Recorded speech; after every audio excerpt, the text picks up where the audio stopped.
Eu nasci aqui na freguesia de Quintela, fui criado aqui. Os meus pais eram agricultores, vivíamos na agricultura, uma pequena agricultura. Depois eu, ao fim de escola, com 13 anos, fui trabalhar para a profissão de calceteiro. Trabalhei com um primo meu até ir para a tropa. Estive na tropa em Cabo Verde, cerca de 2 anos. Quando vim da tropa, comecei a trabalhar por minha conta. Eu tinha um grupo de rapazes, onde nós fazíamos calçadas, rolamentos, trabalhámos nos concelhos vizinhos, todos, praticamente, inclusivamente por distritos. Fizemos distrito da Guarda, fizemos até a área de Lamego, distrito de Viseu e até inclusivamente zona distrito de Coimbra.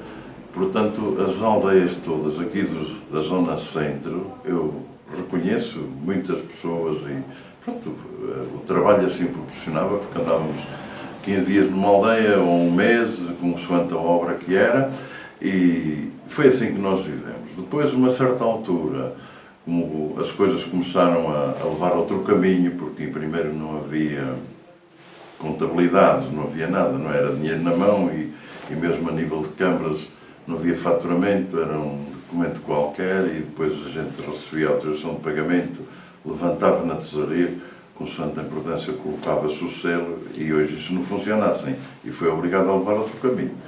Depois fui para a formação de calceteiros, andei na formação.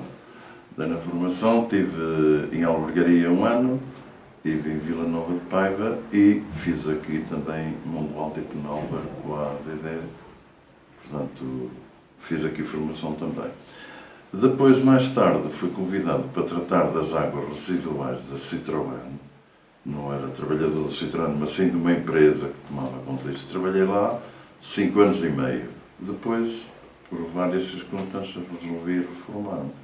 Ainda era novo, tinha 58 anos, eu fazia parte dessa empresa que trabalhava, mas depois faltou, tinham que tirar um turno, numa fase tinham que tirar um turno, e então o turno do meu foi o que realmente foi escolhido, pessoas de mais idade, e pronto, e por conveniência. Foi assim, reformei-me. Hoje estou reformado, faço aí qualquer coisita para me entreter, pronto, isto já não tem fim, já estou...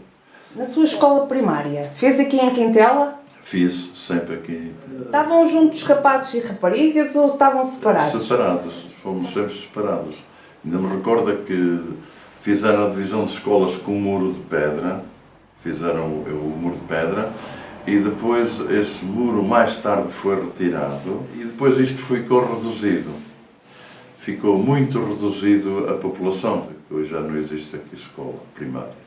E nós naquele tempo, acho que era 40 alunos em cada escola, embora não fosse o número certo, rapazes e raparigas, mas realmente havia pessoal para as 2 escolas estarem ocupadas, e hoje não. As brincadeiras eram jogos tradicionais, que não havia brinquedos como há hoje, não havia nada que se pudesse aproveitar. E então o que a gente jogava era, a semana, era um jogo trastejado no chão e depois jogávamos aquilo, a semana, a bilharda, que era um pau pequeno e depois um pau aí com 20 centímetros, com uma falca de cada lado e com um pau comprido que a gente jogava aquilo à pancada. Lá vinha uma fora de coisa e partia a cabeça àquele ou outro, isso era tradicional. Eram os jogos mais tradicionais, havia a bola, uma bola de trapos, que não era como as que as bolas andam em árvore, jogavam com os trapos, eram aquelas pequenas coisas, jogar a choca também, portanto, aquilo não era muito da rapaziada de escola, porque era mais para os adultos, com uma pinha, pôr aquilo num buraco e com os paus e o peão, por exemplo, jogar o peão, tínhamos aquelas coisas de jogar à ralha, fazia-se um circuito, depois jogava-se o peão, a intenção era sempre partir o do adversário, aquilo era a pancada, o que lá ficasse dentro do circuito marcado, tinha que realmente depois ficar lá para todos jogarem, enquanto o peão não saísse dali, as pancadas era aquele jogo assim um bocado meio pelermado, meio... Mas as meninas tinham jogos diferentes. Vocês não se misturavam nem nos intervalos, correto? Não, porque o muro tinha cerca de 1 metro, a divisão, mas também não sei para quê, porque as escolas são do mesmo espaço. Por motivos de mistura, provocação, garotos mais... Pronto, se calhar também era uma coisa que se calhar também não estava certo. Havia aquela... Acho que aquilo que é uma discriminação, ou não sei o que é que entendiam aquilo. Por exemplo, como na igreja, as senhoras tinham que ficar todas do meio para baixo e os senhores para a parte de cima. Mas o porquê? Não é? Eu não entendo. Do meio da igreja para cima, para o lado do altar, eram os senhores. Para baixo, eram as senhoras. As miúdas realmente tinham, se calhar, uma maneira diferente. Por exemplo, jogavam muito a semana, praticava-se muito o jogo da semana. O estilo no chão era modelo diferente. A semana era feita, por exemplo, uma roda, 4 quartos, e depois uma perna com 3 quartos. Jogar aquele, conseguiu fazer ali a bujeca, chamavam a bujeca, invadiu o espaço, as pessoas a saltar, aquilo era saltar só num pé, tinham que saltar aquele espaço para o outro. Se pusessem o pé no risco, perdiam. Quer dizer, havia assim umas características do jogo. Jogavam muito também o dançar, o saltar à corda, punham-se 2 miúdas com a corda, começavam e a pessoa tinha que saltar. Quando batesse com os pés na corda, passava para pegar na corda e saltava outra. Era assim uma regra. Eram mais moderadas nas brincadeiras. Pronto, o rapaz era uma coisa estúpida. O jogo da bilharda era estúpido. Estava ali, uns nem tinham nada a ver com aquilo, jogavam o pau e depois apanhavam. Aquilo era para onde fosse. Lá estavam um do lado aleijado com a cabeça partida, ou uma coisa qualquer. Havia sempre aquele impacto. Muita garotada, não é? Muita garotada, porque éramos muitos, hoje não. 3 ou 4, não está por aqui. O espaço era pequeno para muita gente. Havia um pequeno coisito onde se jogava ali a bola, num espaço. Pronto, aqueles mais que gostavam da bola, jogava-se com uma bola de trapos, imagino. A escola era de manhã, depois ao fim de sair dali, íamos para casa. Os meus pais tinham umas ovelhas, como quase toda a gente na aldeia tinha, hoje já cá não há nenhuma. Tinham, por exemplo, 10 ovelhas e faziam o queijo artesanal. Nós, àquela hora, olha, no demora-se que é para eles guardar as ovelhas. Pronto. E o Sr. João tinha mais irmãos? Tinha. Éramos 8 raparigas e 6 rapazes. Fomos criados de uma maneira diferente, quer dizer, quando uns já eram mais coisas, os mais velhos acabaram por ir para Lisboa, empregaram-se lá. Hoje residem aqui numa população vizinha, mas eles um foi trabalhar na fábrica de material de guerra e outro foi para os armazéns de vinhos do Zé Maria da Fonseca, trabalhou lá. Fizeram a tropa e depois casaram-se e ficaram aqui numa população vizinha que é Santa Luzia, pertence à freguesia de Mongual. Quem é que fazia o queijo lá em casa? A minha mãe. O queijo, parte dele, uma grande parte, ou seria a maior parte, era vendido. Havia a feira do queijo em Mongual. Mas a minha mãe nunca teve problemas porque as pessoas encomendavam. Havia pessoas que conheciam por qualidade, porque o queijo tinha uma qualidade diferente da de agora. Era feito com flor de cardo. Nós cultivava-se lá o cardo, havia uns cardeiros e depois aquilo era apanhado. O cardo é de 2 em 2 dias. Apanha-se um dia, passa outro dia, depois já está a flor. Era cortado, uma tesoura, seco à sombra. Depois aquilo era feito com chamavam o almofariz, que ainda é, com um bocadinho de sal, e lá tínhamos nós o frete. Hoje é aquele que vai pisar o cardo, e tínhamos que estar ali, não aguentar. Pronto, mas calhava-lhe muito bem, e ela tinha sempre, olha, uma arroba de queijo é para mim tal altura. Ela não tinha problemas de ir à feira, excepto alguma vez que já não tinha assim cabida. E parte desse queijo era para nós, para alimentação, porque assim também não havia as coisas que há hoje e a gente também precisava disso, não é? Precisava disso. Portanto, era a carga da minha mãe. Nós não ajudámos sim a fazer pisar o dito cardo, que tinha que ser, não se notava a flor do cardo nem o sol, aquilo ficava uma pasta totalmente moído, tinha que ficar mesmo, está a ver que aquilo era coado.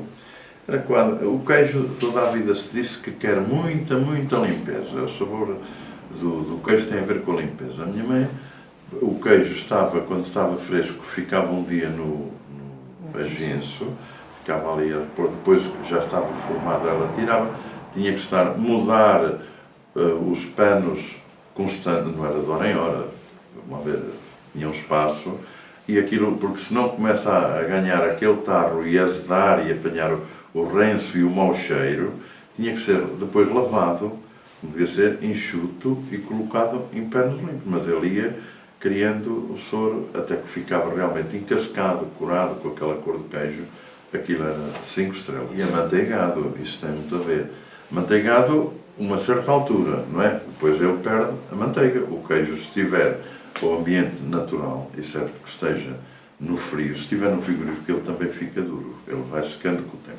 Se estiver numa arca, congelado, ele mantém, não a qualidade, se podemos dizer que mantém a qualidade, que isso conheço eu, mas mantém sim a manteiga.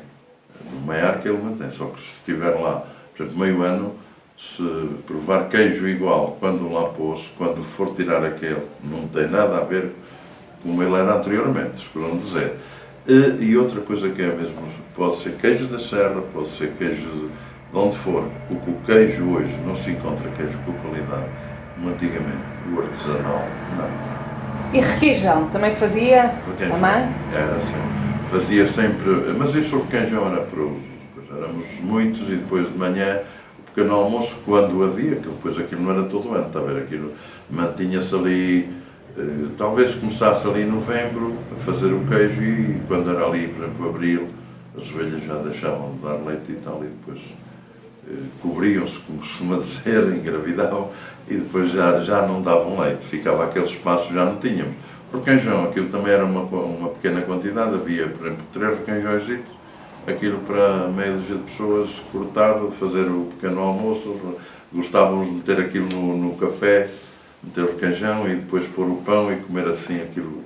E o seu pai? O meu pai, qual era a profissão? O meu pai depois não tinha, pronto, entretinha-se por ali, tínhamos muitos terrenos, nas terras havia sempre que fazer, e não era como hoje que é só onde chega o trator, antigamente nem tratores havia, eu lembro de vir para aqui o primeiro trator, o trabalho era tudo manual, não se deixava ficar os cantos por cavar e ele tinha que começar a tirar todas as ervas, as videiras que estavam, tinham que ser preparadas. Hoje não, hoje passa-se o trator e o que ficou, ficou. Mas antigamente não, aquilo era cultivado a rigor. Ele tinha que tirar o leite às ovelhas, de manhã à noite, tinha que cultivar, depois o pão, por exemplo, era feito em casa todos os 8 dias. Nós imaginamos 8 dias, podia ser 6, podia ser... Pronto, o pão era feito em casa. Muito raro se comprava pão ao padeiro. Muito raro. Porque a respeito do pão, até tínhamos aqui uma padaria na freguesia e o pão era um senhor com um cavalo numa bicicleta a pedal e um cavalo. Ia levar uma carroçazita um pão a Mongual. Um pouco pão, ia lá pôr em alguns potes, porque antigamente havia muita padaria, mas o pão era pouco. Pouco porque as pessoas cultivavam e faziam o pão, e pouco porque não havia dinheiro para realmente chegarem à frente. Havia o forno comunitário aqui na aldeia, que havia um senhor que arrematava aquilo, fazia, por exemplo, eu não sei como é, aquilo era, chegava ali, o forno agora é de fulano, acho que era de 3 em 3 anos, era um espaço. E então ele ficava com o forno, cada pessoa que lá ia tinha que pagar um X.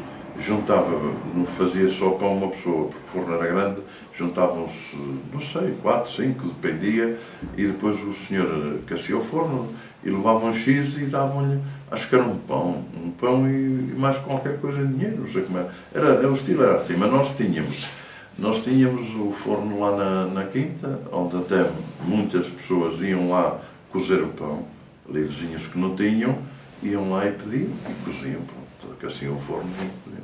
Tanto que eu, pronto, depois da minha vida de adulto, que estava com a minha vida diferente, já construí 2 fornos, em todo lado onde eu estiver tem que ter um forno.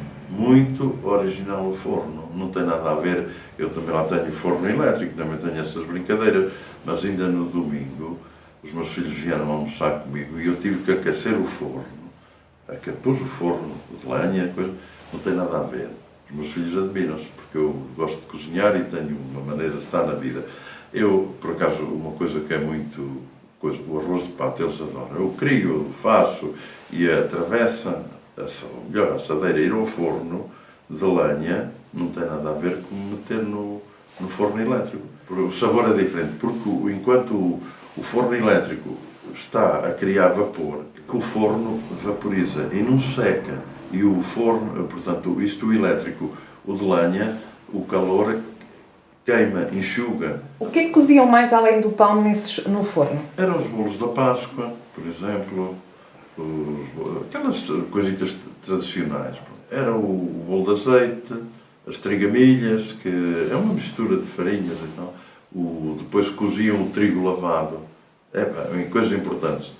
Havia, depois já lá vamos, quando falámos na localidade do Coval, havia um moinho que só o senhor daquilo só moía lá o trigo e o centeio lavado. O que é que se sabia de lavar o cereal ao fim de estar colhido em casa, lavado, e depois tornar a pôr a enxugar ao sol, porque ele, se estiver molhado, não faz farinha, não é? Que é macia e não faz. Tinha que estar ali ao sol, quando era na altura da Páscoa, para ir a moer um bocadinho de trigo lavado para fazer as trigamilhas e aquelas coisas tradicionais. A farinha ficava mais branca. A Páscoa havia uma tradição mais de respeito. Pronto, isto com as modernistas tornou-se um desambiente. Eu, para mim, considero isto um desambiente. Antigamente havia aquele respeito. O sacristão, o padre, a pessoa que colhia os donativos. Toda a gente punha os cereais, os bolos, ovos, isto há 50 anos atrás, e 60, nós vamos para esses anos. As pessoas, toda a gente, excepto um ou outro, toda a gente tinha dificuldade. Toda a gente tinha que trabalhar para viver. E então o padre levantava, por exemplo, trazia um grupo de gente com canastras, que é verdade, isso é bem. Chegavam à casa de uma pessoa que não tinha para comer, levavam-lhe, por exemplo, uma dúzia de ovos, punha ali. Levavam-lhe 1 quilo ou 2 de grão de bico, uma bolsinha que punha ali. Levavam-lhe, estou a falar nisto, inclusive até nos bolos de azeite tradicionais da Páscoa, inclusive cereais, era canastras e canastras de pessoas a cartar para casa. Eu hoje fico assim a pensar, davam muito típico, uma laranja em cima da mesa, punham lá uma moeda, que antigamente as moedas não eram como agora, punham ali, por exemplo, 25 tostões ou 5 escudos para o afolar. Era o afolar, tiravam a moeda, sabe? E depois o resto é aquilo que lhe estou a dizer. Eram os bolos de azeite, eram ovos, era cereais, de todo tipo de cereais, cada um dava aquilo que tinha. Então, se a vida era tão difícil, as coisas não produziam. E ele levava aquilo de pessoas que viviam mal. De toda a gente, que a grandeza na povoação não era como é hoje. Antigamente não havia dinheiro, não havia nada. Eu lembro-me as pessoas irem trocar ovos por sal no comércio. Levavam os ovos, troca por sal. O açúcar não se comprava aos pacotes, como se compra hoje. Vinha em sacos de 50 ou até mais, havia sacos de 100. Punham naqueles recipientes que eles tinham, metiam ali e depois com o corredor chegavam. A embalagem era aquele papel de resma, como é que se chama, faziam aquele canudozinho e punham ali 200 gramas de açúcar ou 200 de café. Era assim que se comercializava. O comércio mais tradicional que aqui houve e que se manteve sempre, já do antigamente, que já vinha de famílias, era aquele café que hoje pertence ao Francisco Cabral, que já era, o avô dele também chamava Francisco e a Tiana do Carvalho. Era sempre, vais à Tiana do Carvalho e trazes isto, ou levas aquilo, ou trazes aquilo, era assim. Mas havia muito aquele troco de produtos, está a ver? Não era com dinheiro. Não era com dinheiro. Era tudo, as coisas eram trocadas, mas não era só uma pessoa nem outra. Isso aconteceu na minha família, acontecia em várias pessoas. As pessoas tinham o milho, por exemplo, levavam um bocado de milho, tinha um valor, e esse valor do milho, ele pesava ou media, não sei como é que eu dizer, dava em troco outra coisa. O arroz, por exemplo. O arroz era todo avulso, não era nada empacotado. Eu tenho imagem e lembro-me de senhoras aqui da terra, já de muito mais de idade do que eu, já faleceram, chegavam lá, mandavam pesar o arroz. Não havia papel, não havia cartuchos, sabe onde é que levava o arroz? No avental. Toda a gente usava o avental, chegavam ali, pesavam no prato da balança, a contar aquilo, a balança do relógio, chegavam ali, a senhora levantava o avental, botavam ali e levava assim. Era assim o típico do comércio. Agora, esse comércio foi realmente sempre sustentável. Quando eu nasci já se falava naquilo há quantos anos e esse comércio mantém-se, embora com outra transparência. Hoje é tudo empacotado, tudo embalado, não é como antigamente. Essa coisa desistiu. E eu, às vezes, fico a pensar as voltas que isto deu. As voltas que isto deu. E acabamos por falar numa situação que lhe disse que era uma situação de miséria com toda a gente. 99% das pessoas viviam mal. Aqui na aldeia, como em todas as aldeias, o nível de vida era este. E porque é que uma pessoa que tinha, é verdade que não é muito próprio de um padre ter um rebanho de ovelhas e fabricar queijo, e ele fazia. Cultivou muitas terras, também é verdade, era um homem que trabalhava. Tem muitas terras que eram da igreja e ele cultivou vinho para a adega. Produções de morangos, foi realmente um homem de trabalho. O pároco cultivava as terras que eram da igreja. Quem é que ia ajudar? Ajudar, parte das pessoas ajudavam e outra parte ele pagava. Ele pagava, também temos que dizer a verdade. Houve muita gente que ajudava, ele tinha uma produção de morango, mas pronto, foi a primeira cá na aldeia e com uma dimensão já um bocado razoável. Ele apanhava muitas caixas de morangos e ele próprio ia vender, tinha os locais onde pôr e comercializava, trabalhava, temos que dizer a verdade, um homem de trabalho, um homem de luta. E as festas na aldeia era realmente aquela festa que chamava-se a Festa do Povo, portanto, Festa do Povo, que é uma festa que havia uma organização qualquer de um rapaz que fazia uma festa, um conjunto e tal, uma festa original, que antigamente faziam em todas as aldeias uma festa do povo, uma brincadeira. A respeito de festas mesmo, depois temos a festa do Mártir de São Sebastião, que é realmente o santo da terra da Irmandade, o padroeiro da Irmandade, que é no dia 20 de janeiro. Há sempre qualquer coisinha para relembrar. O Mártir de São Sebastião trazia sempre aquela história do borrego, de um almoço diferente, mais um ajuntamento de famílias, porque vinham, sei lá, pessoas que estão noutras aldeias ou que estão até em Lisboa, vinham aqui à festa da Irmandade, vinham e pronto, era uma coisa mais típica, pronto, é muito original e típica das aldeias quando vem alguém de fora fazerem sempre uma coisa diferente, mais. Depois, em seguida, não tem assim grande importância, tem a do Carnaval, por exemplo, tínhamos um Carnaval aqui muito divertido. Ainda hoje é muito histórico o Carnaval em Quintela, porque as pessoas realmente tinham aquelas brincadeiras que às vezes, até, no fundo, para dizer a verdade, não se agradava a toda a gente. Um dia fiz uma organização com um concurso de Miss, era um rapaz de mini saia, uma história, pronto, fiz uma brincadeira desse género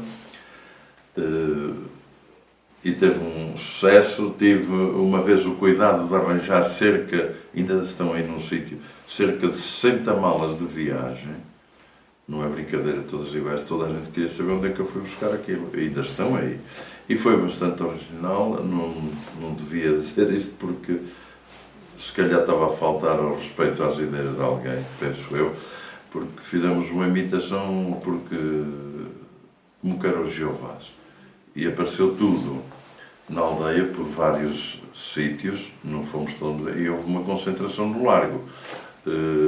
Portanto, os livros que apresentavam foi livros de pornografia, que cada um arranjou, não sei onde, e aparece tudo ali engravatado, à meia da tarde, aquilo foi organizado, com as malas, vinham uns daqui, outros dali, e foi um encontro de Jeovás. Não quer dizer que seja melhor ou pior do que a católica, mas na altura, falar nisso era quase olha, nem sei o que quer dizer, era um fenómeno que aparecia na sociedade. E então, não se achou piada aquilo foi um número de partilha, foi um número de partilha. Pronto, e havia assim umas brincadeiras organizadas.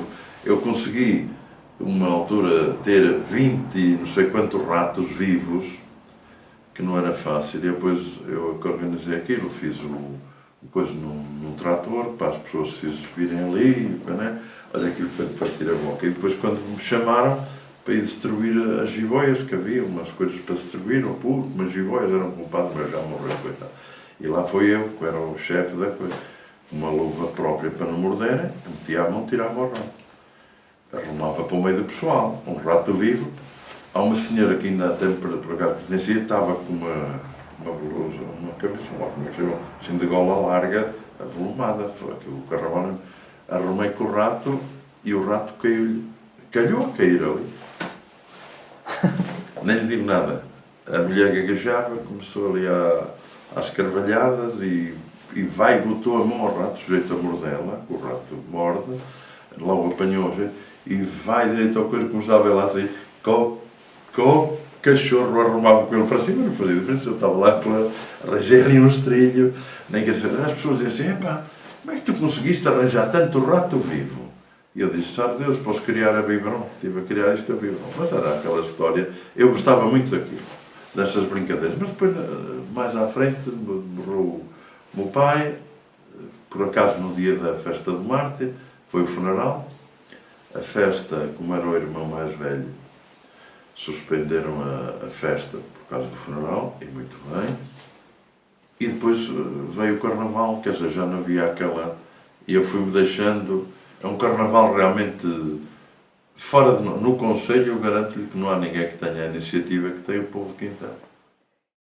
No Santa Aldeia, aqueles largos são os típicos, usam muito a sacada existe há longos anos, uma saca, as pessoas não respeitam, porque não é um saco qualquer, é um saco de serrapilheira grossa e por vezes, e eu já assisti a isso, que as pessoas molham aquilo para fazer peso e depois há pessoas que ainda metem resíduos de areia lá dentro para ser mais pesado e depois, se fizerem isso a uma pessoa que se meteu lá para brincar, é uma coisa. Uma pessoa que está encostada e leva com a saca, está a ver, depois aqueles que estão lá dentro é para dar as palmadas no canto mascarado, apanhá-lo distraído. Quer dizer, é uma brincadeira muito original, muito divertida, mas eu para mim não gosto. Pronto. É muito bonito para quem gosta e para quem respeita. As pessoas que andam lá com as sacas deviam bater, sim senhor, nos que vão à roda que querem barulho. O rol das velhas era quando agarravam, que a sacada já vai ao longo do agarravam na roda aquela escaramuça e iam enfiar no dito corral. O corral é um espaço pequeno por baixo de uma escadaria grande que hoje até serve de armazém do gás do estabelecimento. A aldeia mascara-se para esse dia? Por norma grupos, quer dizer, orientam ali imensas pessoas, vão-se mascarar para fazer as coisas da sacada, pronto, eles reúnem-se, meses deles, pronto, quer dizer, meses podem ser 8, não é que é assim um grupozinho, que são os tais que vão para a sacada e depois o resto. Outra tradição do Carnaval que me falaram são as papas de milho. As papas do Carnaval. As papas é assim. As papas é uma coisa muito tradicional na alimentação de muita gente. Hoje não. Mas isto há 40 anos, ou 50, as papas eram um alimento, se calhar, que substituía o arroz, por exemplo. Muita gente fazia. Essas coisas eram feitas em muitas casas. Hoje é que não. Parece que é desprezo, mas há muita gente que ainda gosta. A tradição das papas foi aqui há uns longos anos. Quer dizer, papas, como digo, isso é, do antigamente, fazia parte da alimentação. As papas de Carnaval foi aqui para aí que começou a navegar, para aí há 30 anos, um irmão meu, que é o mais novo, estavam lá numa brincadeira no café e resolveu-se fazer as papas. Então eles têm lá uma coisa que parte o milho, lá na Quinta do São Castelo Branco, e ele foi partir aquilo e tal, e fez as papas no café de cima do largo. Fizeram lá umas panelas de papas e tal, e aquilo começou a crescer. Mas eu participei um ano naquilo, nesse ano, pronto, estava presente e colaborei, e acho que no ano a seguir que ainda fiz parte disso, mas depois nunca mais fiz. Eu tenho um grupo de gente amiga que vem à minha casa. Na segunda-feira de Carnaval, as papas mantém-se a tradição em minha casa. Porque aqui fazem nos cafés papas de açúcar e papas de chouriças de bolos. Mas as papas que nós fazemos é as de bacalhau. E então, as papas de bacalhau, eu sou muito curioso na cozinha e gosto de cozinhar e não tenho problemas nenhum em cozinhar. Inclusive, a história das papas, já experimentamos todo tipo de papas. Eu conheço e já conhecia. Que infelizmente, ou felizmente, todas as semanas havia este prato em casa. Isto é o típico que a minha mãe fazia. E eu pensava que papas de bacalhau, que era cozer o bacalhau na água e essa coisa toda. Isso chamou-me a atenção e um dia disse à minha mãe: mãe, mas as papas de bacalhau, poucas vezes comeram, como é que isso é feito? Então ela explicou-me, para mim foi uma lição e que progrediu. O bacalhau é desfiado, é refogado em cebola, preparado, pronto. Depois tem a pimenta, tem o alho e tem, há sempre quem goste de pôr louro ou qualquer coisa para dar o seu aroma. E então, as papas são feitas, que as papas são muito melindrosas, não é como o arroz se põe ali, mexeu-se um bocadinho, quando ele dilatou, pode lá estar a cozer lentamente. As papas não. As papas têm que estar sempre lumbrando e sempre, se não agarram-se, e se agarrando, não há hipótese, já não vale a pena.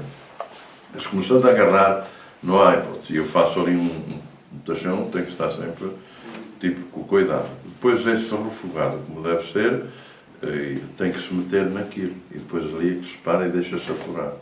Digo-me uma coisa, aquilo é um sonho, se ficar bem feito, as papas de bacalhau. E os cafés começaram todos a fazer doce e de chouriças de bolo. Todos os cafés na aldeia fazem, mas é assim, tem a ver, e as pessoas que não dizem o contrário, as quantidades grandes nunca ficam tão perfeitas como as mais pequenas. Diga lá quem disser pode ser o melhor cozinheiro do mundo.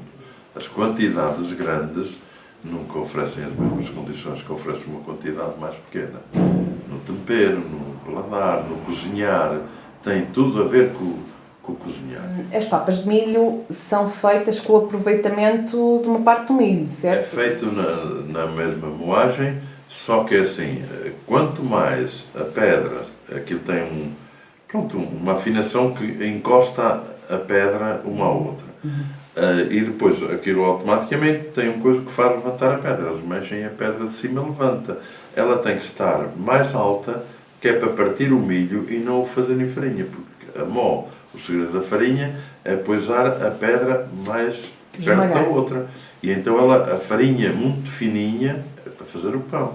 Se ficar meia grossa, já não dá produção, fica tudo em casco.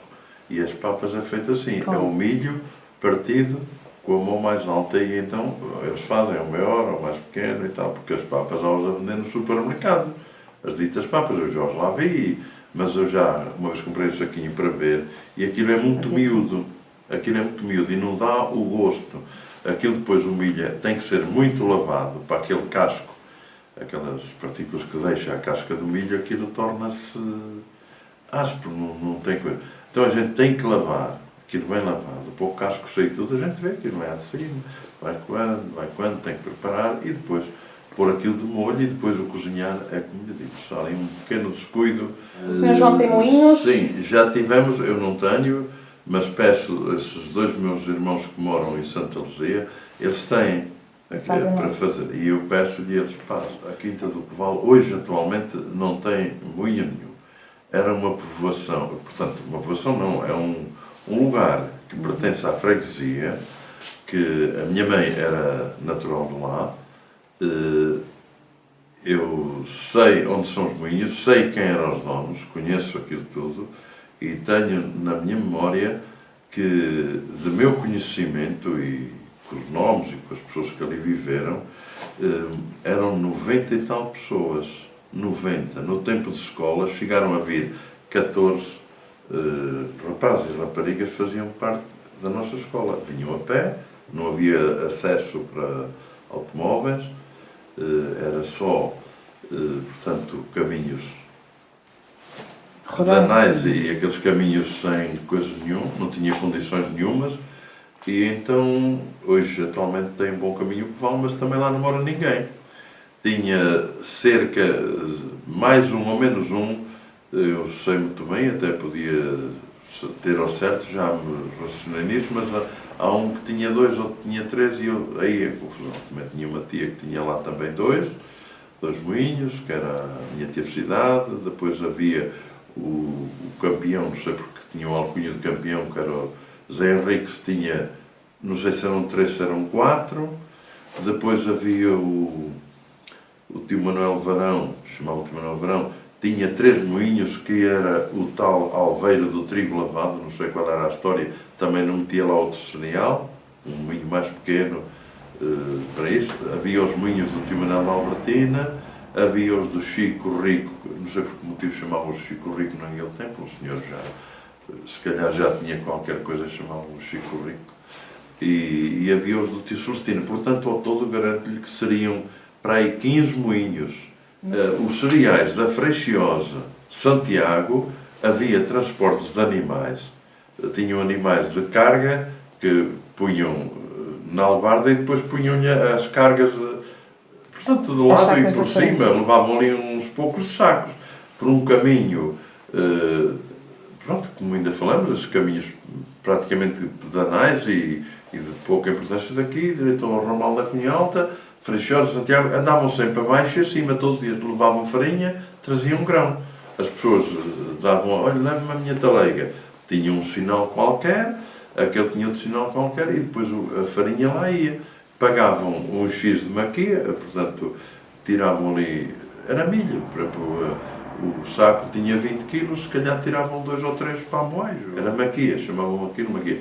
Outros já tinham carroça.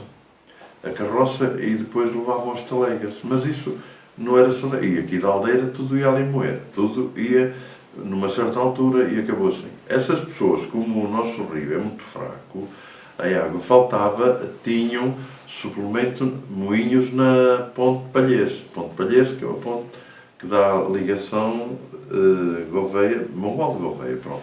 Ali tinham os seus moinhos porque o rio Mondego não seca, e então eles moíam lá no verão.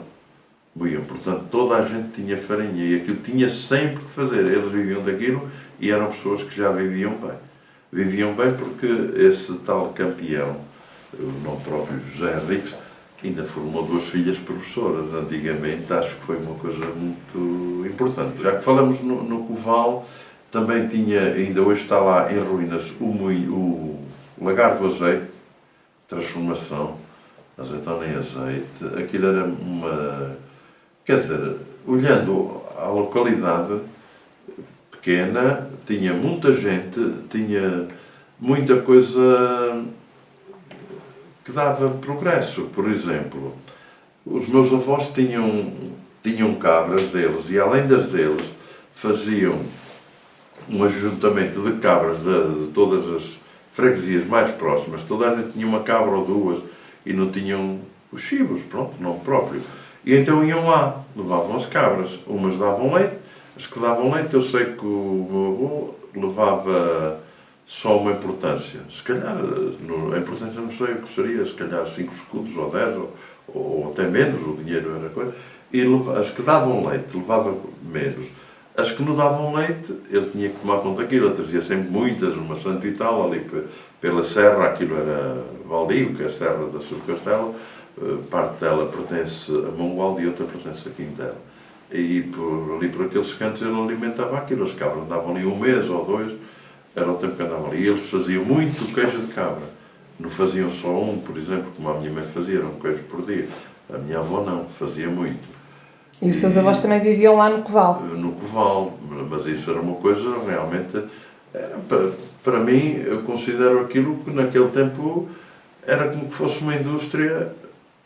Pronto, uma indústria bastante importante. O indivíduo vender ali queijo fazia dinheiro, não é? Era rentável, não é à espera do indivíduo que está aí a fazer uma coisa qualquer, semear para vender alguma coisa.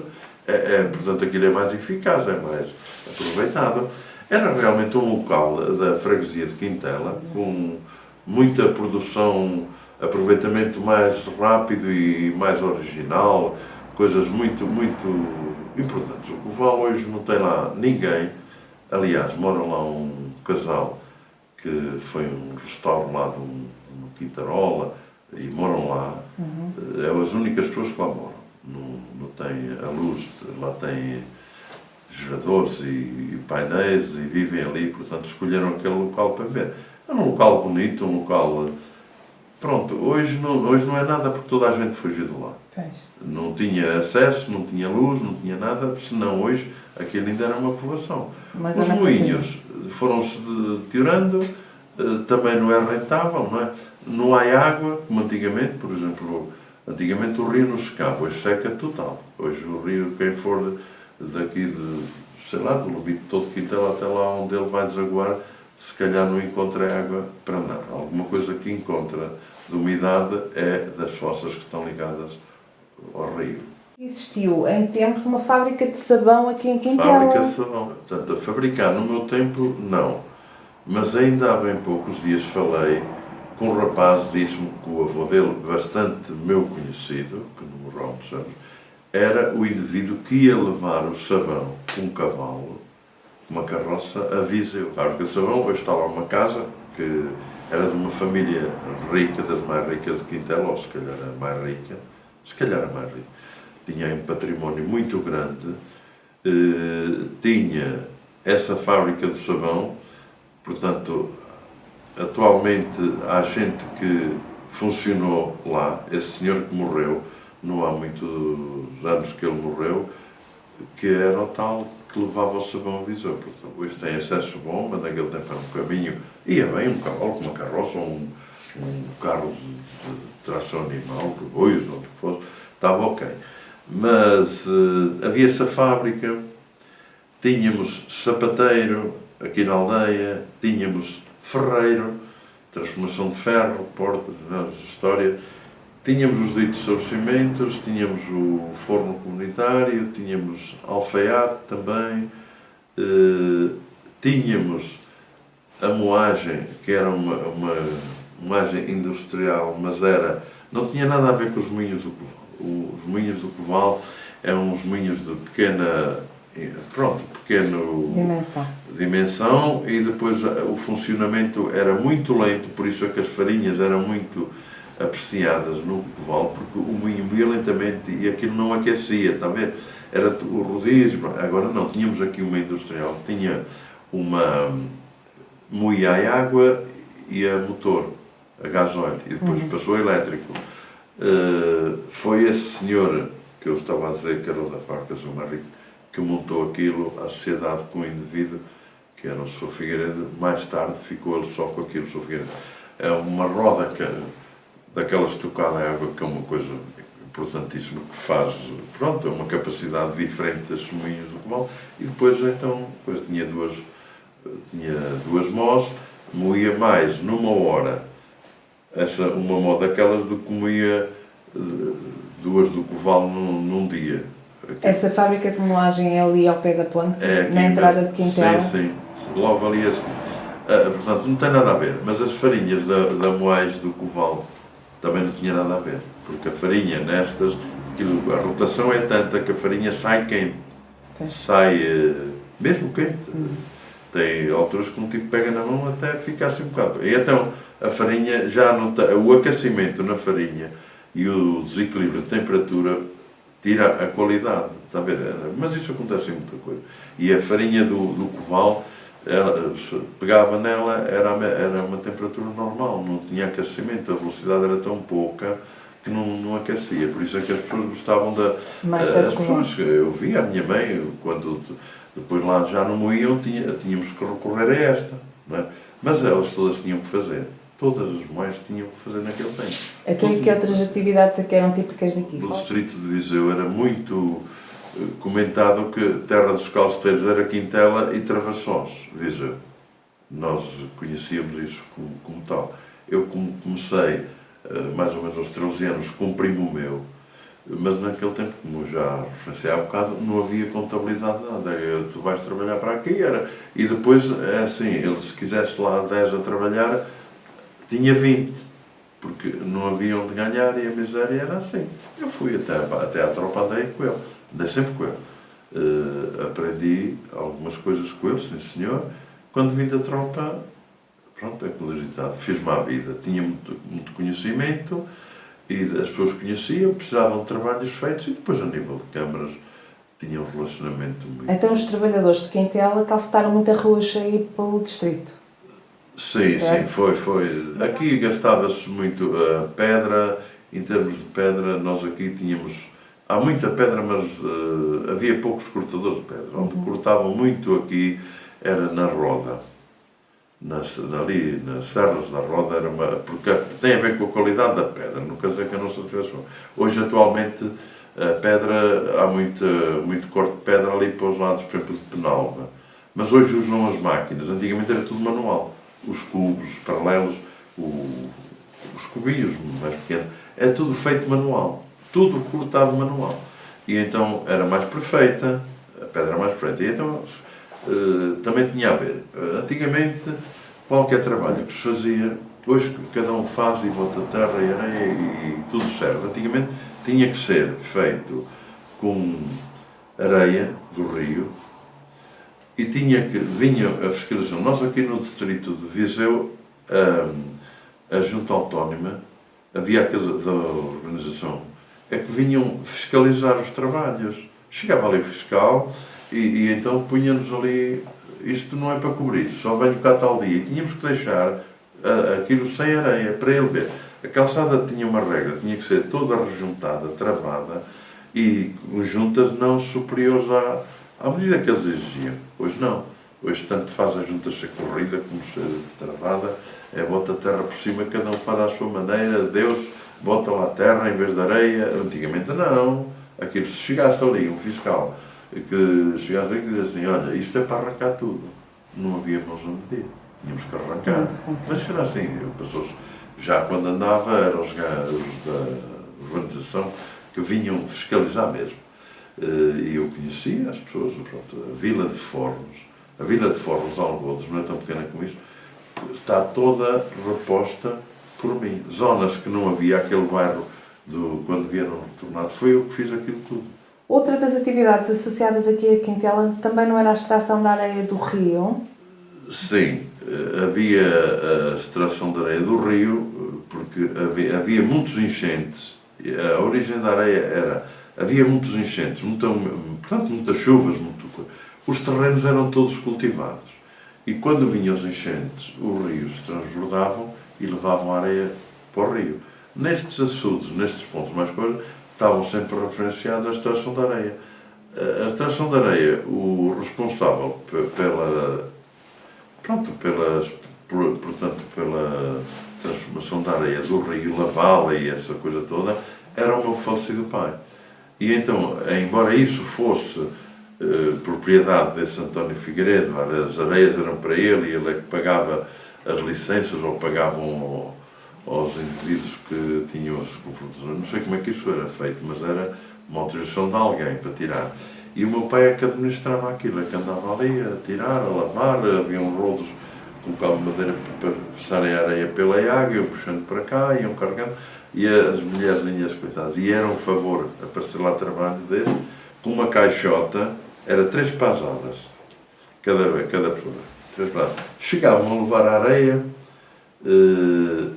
muito próximo de 500 metros. Com aquilo à cabeça, chegavam lá, botava no monte, vinha buscar outra, o dia inteiro de sol a sol. Veja bem como é que me ficava a cabeça daquelas mulherzinhas andarem ali, raparigas novas, todos contentes, riam, corriam, aquelas touradas para ganharem algo. E aquilo era feito no verão, no tempo que o rio levava menos água. Naquele tempo iam logo de manhã antes do sol nascer, depois quando era aí às 9 horas íamos lá levar o almoço. E eu, o garoto, levava o almoço lá ao meu pai, lá ia, confesso, não sei comer, pronto. E ao meio-dia comiam outra vez e continuavam até outra vez à noite. Então hoje, se fossem, da maneira que as coisas estão, se fossem vender uma caminhonete de areia, quanto é que aquilo tinha que valer? Quanto é que valia uma caminhonete de areia? Exigia muito esforço físico. Um grande esforço e como é que as pessoas aguentavam andar com aquilo na cabeça o dia inteiro e depois molhadas, porque aquilo escorria água, era um caixote. Ainda me lembro, hoje arranja-se uma caixa de plástico, não é? Há caixas próprias para tudo. Antigamente não. Iam pedir às peixeiras, que vendiam o peixe, a caixita, ajeitavam aquilo e tal, para levar olha, que miséria, que miséria.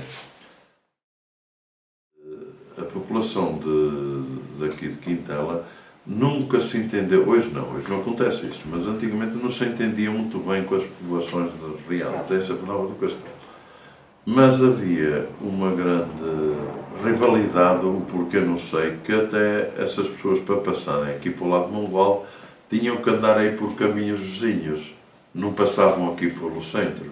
Era um bocado assim, uma rebelidade muito grande, as pessoas não tinham o direito de aqui passar, não sei porquê, ou com medo, ou porque as pessoas aqui agrediam, ou se calhar se lá passassem os daqui aconteceria o mesmo, penso eu.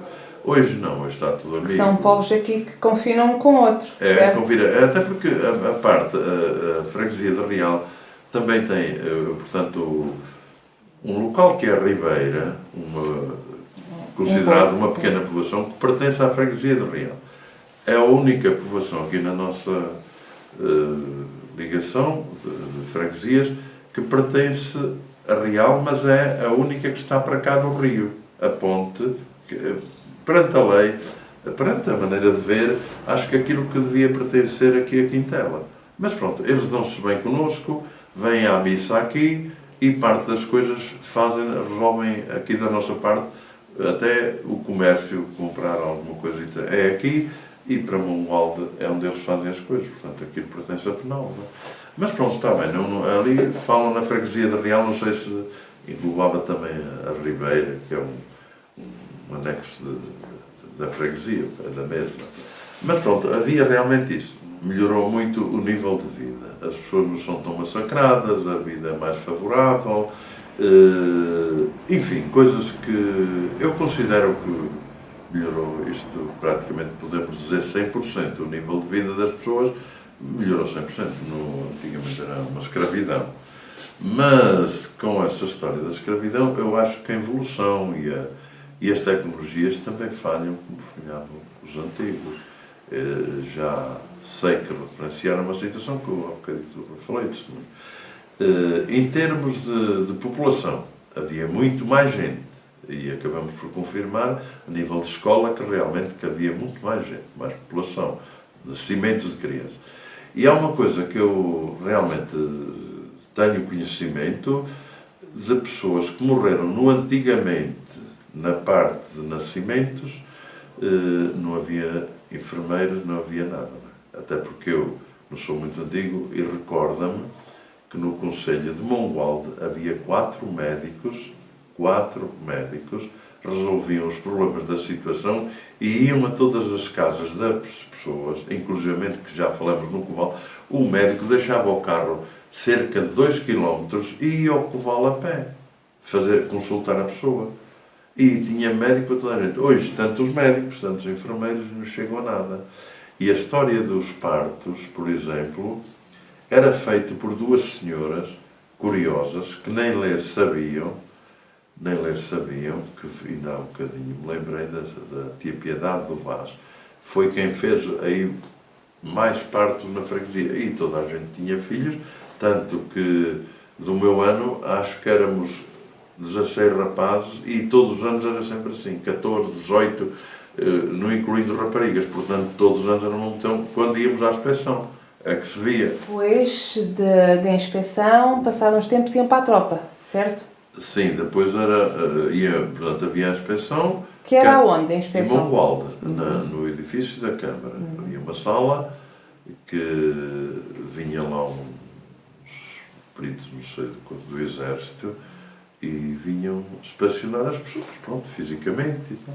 Tanto que a inspeção também não acho muito agradável, passei à praia do nudismo, roupa toda fora, para medirem as pessoas, peso, braços, serão coxos, serão pronto, aquela história, pronto. Mas pronto. E depois nessa... Quem estivesse apto, seguia para a tropa. Era, os que não fossem, portanto, que não tivessem condições para ir para a tropa, ficavam em casa, pagavam uma taxa até, salvo erro, aos 65 anos. Tinham que pagar um X por ano. Não foi à tropa, paga a taxa. Nesse dia era tradição correr todas as casas de família tinha que ser. Dos que foram à inspeção, íamos à minha casa, íamos à casa daquele, íamos do outro. As pessoas tinham um lanchezito à maneira de casa, ou que se podiam arranjar, não interessa o quê. Uns copos, era uma boteira para a malta nova.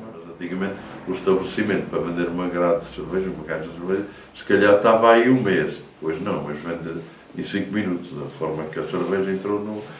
Antigamente não, era o vinhito de casa, que as pessoas, toda a gente cultivava e tinha, os que não tinham... Mas tinham sempre vinho. Nós naquele dia era de caixão à cova, era até entrar em coma. Uns e outros, uns aguentavam mais, outros aguentavam menos. Imagine, nós éramos 16, correr as casas todas, alguns era próximo um do outro, era comer e beber, vir. E depois tínhamos que beber, e depois ficar em casa daquele, todos tínhamos que beber, malta nova, meios... olha, enfim, quando fizéssemos 20 anos, nesse ano, era a inspeção. Ia para a tropa depois, consoante a necessidade do meu grupo.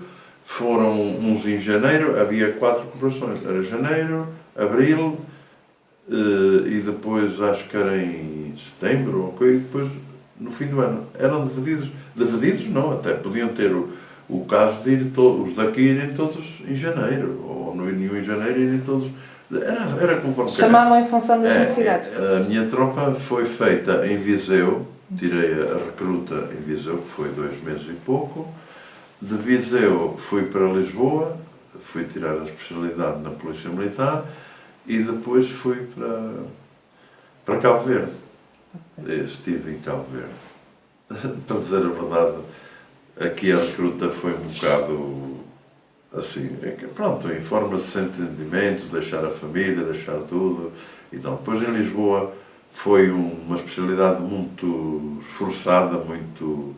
Quer dizer, havia coisas que eu não concordava, obrigar-nos a andar ali metidos em lama, a rastejar, ficar todos num estado como uns cristos e termos depois um espaço de 20 minutos para aparecermos lá, para formar na parada com roupas decentes, calçado todo engraxado, não davam lá baldas, a gente tinha que estar a olhar para as botas e ver a nossa cara e nem lhe digo nada, foi massacrante. A especialidade foi um bocado dura. Depois, o resto em Cabo Verde, tenho que dizer que acho que ainda hoje tenho medo que me mandei a conta das férias, ou mais não, aí, realmente, sou sincero, uma alimentação ridícula foi muito mal para nós. Em termos de resto, não fiz lá nada, andei à moina sempre. Andei à moina, lá o clima era 5 estrelas. Regressou em que ano? Em 72. Então... Fui em 70. Em abril de 74 já estava aqui em Quintela? Sim, sim. E que tem alguma ideia do dia da Revolução, do 25 de abril de 1974? Lembra-me bem, já estava cá. Tinha um irmão meu que estava em Angola, veio embora antes por causa por causa da independência, agora estou a confundir, e depois foi quando foi a Revolução, pronto, mais ou menos acompanhei. Aqui em Quintela fazemos a verdade, não houve nada assim. Nada de relevante. Não houve assim, nada que marcasse cá. Este senhor Castelo Branco era alguém... Sim. Alguma pessoa relevante aqui na aldeia? Era.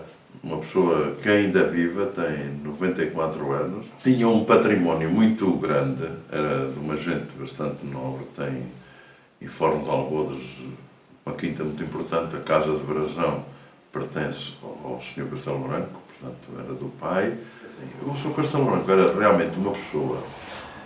Aqui na aldeia, acho que foi uma das pessoas muito importante, não tem nada a ver com o património dele, mas uma pessoa de trabalho, uma pessoa com formação, uma pessoa que vivia agarrado a tratores, aí tem uma grande dimensão, uma pessoa que trouxe grandes benefícios para a aldeia. Trouxe aqui onde nós temos, isto era dele. O terreno aqui foi a oferta dele para com estes anexos aqui por fora. O campo de futebol foi ele que cedeu o terreno. E outras coisas mais. Para caminhos, para arruamentos, ele fez muita coisa por Quinta. É um benfeitor. Acho que, número um, ajudou muita gente, um homem trabalhador, um homem de bom coração e bastante referenciado aqui na aldeia. Se formos ver ruas que estão aqui em Quintela, se não fosse, nunca aquele homem impediu ninguém de alargar um caminho. Nunca. Antes, pelo contrário. Ele punha as pessoas à vontade. Foi uma pessoa muito... ainda agora com 94 anos, deslocou-se de Lisboa aqui ver o feitor, morreu há dias. Canelas. Canelas é realmente um local que pertence à freguesia, uma pequena localidade. Tinha o Pelourinho, tinha considerado as janelas pombalinas, que isso está numa coisa de história, e diziam que era ali o registro civil. Depois Canelas também teve realmente uma coisa que já acabou, que foi bastante importante para a povoação, em termos de empregos e em termos de benefícios para a povoação, foi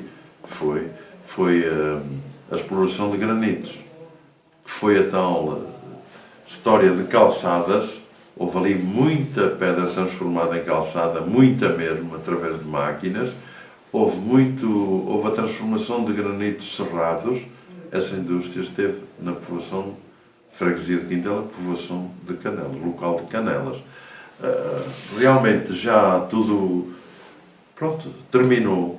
Por algumas razões, terminou. E quanto durou foi bastante importante. Em termos de resíduos para arranjo de caminhos, abertura de caminhos, o caminho que existe para a Senhora da Esperança foi realmente alargado, fazer o alargamento para passar em caminhões, e foi realmente pavimentado por essa empresa, que era a empresa que era Cunha Duarte. E eu acho que trouxe grandes benefícios para a nossa população, realmente. Terminou, é verdade, mas ficou aos acessos, exatamente, os acessos e nunca mais vai funcionar, porque realmente a pedra também começou a ficar escassa e já não compensa, nem ninguém se vai meter ali, por vários. Mas foi uma obra importante, foi uma coisa de progresso para a população. Muita gente lá ganhou dinheiro, muita gente... Pronto, e trouxe muito pessoal de fora, faziam despesas aqui, eles tinham refeitório, tinham dormitório, muitas coisas. Foi bastante importante. Houve comércio, venderam, deram, nós aqui precisávamos de britas e tal, tínhamos tudo aqui à porta, hoje já não tem. Muitas coisas realmente, consoante o tempo, era o que havia, mas pronto, hoje considera-se isso em indústrias, em coisas, mas garanto-lhe que não tinha a qualidade. Tivemos uma padaria, por exemplo, como já falamos. Tudo isto era importante numa aldeia, não é? Tudo isto terminou, hoje não temos nada. Temos uma localidade também, que é as Quintas do Campo Redondo. Eu lembro muito das pessoas que realmente trabalharam por sua cabeça, está a ver? Trabalharam por sua cabeça. Fazer o calçado, havia um senhor lá que transformava o calçado velho, por exemplo, eu tenho umas botas, rompeu-se a sola, ou o pneu, que aquilo tinha por baixo. Ele, da outra parte, o cabedal, se estiver bom, ele fazia paus, que era o dito tamanco, o homem por cabeça dele fazia, mas aquilo era perfeito. Ele, por dentro, fazia aquilo tipo ortopédico, aquilo era 5 estrelas. Está a ver? O trabalho dele, manual, o homem fazia aquilo. Era um tamanqueiro. Mas como isso fazia, por exemplo, restaurava um pipo, partia uma aduela, ele fazia, novo nunca vi fazer, mas restaurar, compor, o pipo era grande, mas estava um bocado já deteriorado naquela parte, ele cortava, fazia-lhe novamente o coisa para funcionar, metia as aduelas novamente, restaurava o pipo. Mas o homem nunca aprendeu, nunca foi carpinteiro, ele aprendeu a fazer aquilo. Tudo isso ele fazia. Mas a parte que eu me lembro muito e que admiro muito, foi fazer os ditos tamancos. Iam lá, ele fazia, mas aquilo perfeito. Havia a vender industrializados. Já havia fábrica que fazia aquilo, porque o tamanco hoje ainda aparece, mas naquele tempo era o calçado original. Porque aquecia os pés, as pessoas andavam com os tamancos e muita gente, até gente fina, usavam de inverno os tamancos. Tudo o que era socas para as senhoras era feito de pau, chamavam os tamancos aquela soca. Era o tamanco. Depois pregavam-lhe umas brochas, aquilo tamancava. Também não havia as calçadas que há hoje. Aquilo passavam nas traque. Não iam em silêncio. A bater aquilo pregado no coisa. O pau indicado para aquela brincadeira era o amieiro do rio. Porque é um pau macio, está vendo? Não é? Não pode ser pinheiro, não pode ser oliveira. Oliveira é um pau muito duro. A gente lá, o pé não. Isso não é próprio. Ele era sempre o pau do amieiro que ele ia escolher. Sempre. E foi um indivíduo que vivi muito porque não estive parado num local. A nível de conhecimentos, de aldeias, de conhecer a história. Eu fiz trabalhos em Lamego, a Senhora dos Remédios, a escadaria era só metade. Ela foi aumentada e nós tivemos que trabalhar a quase dia e noite para dar aquilo pronto para as festas da Senhora do Coisa, que foi feito e depois todo o empedramento nós andamos lá. Dormíamos lá. Era trabalhar o mais que pudéssemos para fazer aquilo para a festa. Portanto, são histórias. A Guarda, por exemplo, fiz tanto trabalho na Guarda. Depois vamos aqui para este lado, Serrancelha, Penedono, isso tudo. Já não falamos aqui de Penalva, Monvalda, as aldeias todas. Depois, a história é assim. A gente está numa rua, porta aqui Maroto Manel, ali a Tia Maria, ali a Tia António. Eu saio daqui, faço aquilo 100 para cima, 100 km mais, Tondela, a vila de Tondela, foi toda removida da minha parte. A adega de Penalva, a adega de Filgueiros, a travessia, que eu hoje eu nem compreendo, nem acredito, da Senhora dos Prazeres, da aldeia de Carvalho à Ponte da Pinoca, um caminho que há por as matas fora empedrado, da antiga, chamavam calçada à portuguesa, que era o rachão das pedreiras, pedras sem face, rachão, pronto, das obras, empedrar aquilo tudo. Quem passa ali, eu às vezes começo a pensar, estes quilómetros todos, para as matas abaixo. Eu digo assim, como é que eu fiz isto? Eu ainda hoje tenho na memória, são à volta de 12.000 metros quadrados. Em termos de calçamento, foi o maior que eu fiz. É um orgulho para mim. Entro nas câmaras, toda a gente me conhece. Sempre um bom relacionamento. Nunca tive uma zanga com ninguém. Há sempre uma brincadeira, uma história para contar, para as pessoas ficarem a rir.